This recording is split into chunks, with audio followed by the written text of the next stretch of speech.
Hello and welcome back to Deb's True Crime Notebook. Well, today is the day that Libby and Abby finally received justice. Let's find out what happened today in Delphi.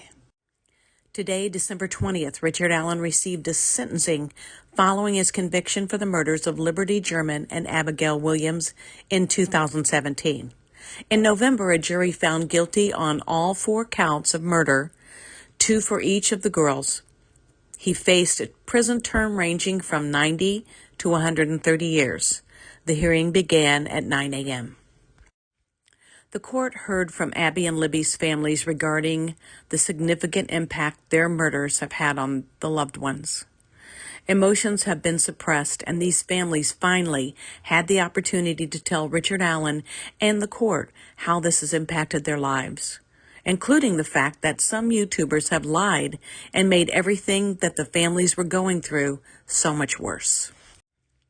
In a sentencing memorandum submitted on December 19th, just one day prior to the sentencing, Allen's legal team stated that he maintains his innocence and anticipates an appellate process. They expressed Richard Allen believes he will receive due process under the law and will have the opportunity to present a comprehensive defense in a future trial concerning this matter.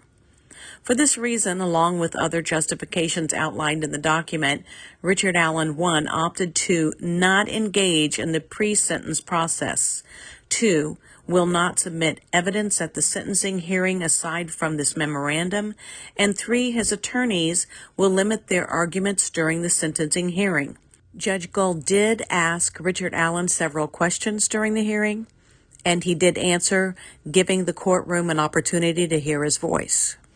Richard Allen's sentence resulted in a life sentence, 130 years total, 65 per each girl. He did not receive any time off for good behavior, and the years sentenced by Gold for the murders of Abby and Libby will be served back to back.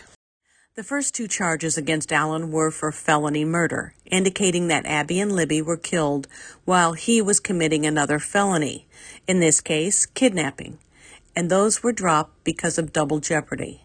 The next 2 charges are for murder, which means Allen intentionally took the lives of the girls.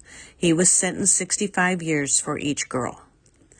Giving jurors multiple choices offered multiple theories to secure a conviction.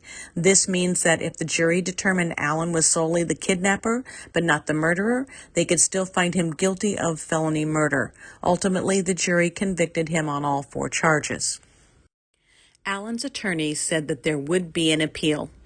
During the pretrial hearings, Judge Gold determined that Allen's defense team could not present third-party suspects or alternative theories concerning the murders, including the notion that the girls were killed in a pagan ritual.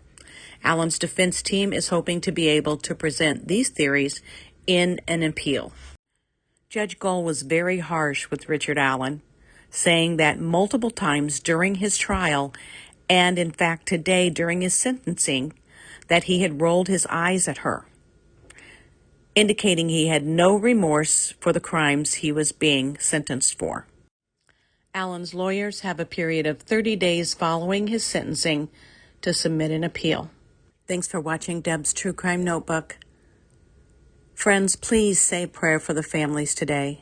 Even though this provides some small bit of closure, seeing the person who took their loved ones' lives sentenced to 130 years, it really isn't closure, because if there is an appeal granted, this could go on for a couple more years. So just say a prayer for them, for peace for them, and that they can breathe a sigh of relief. And we'll see you next time on Deb's True Crime Notebook.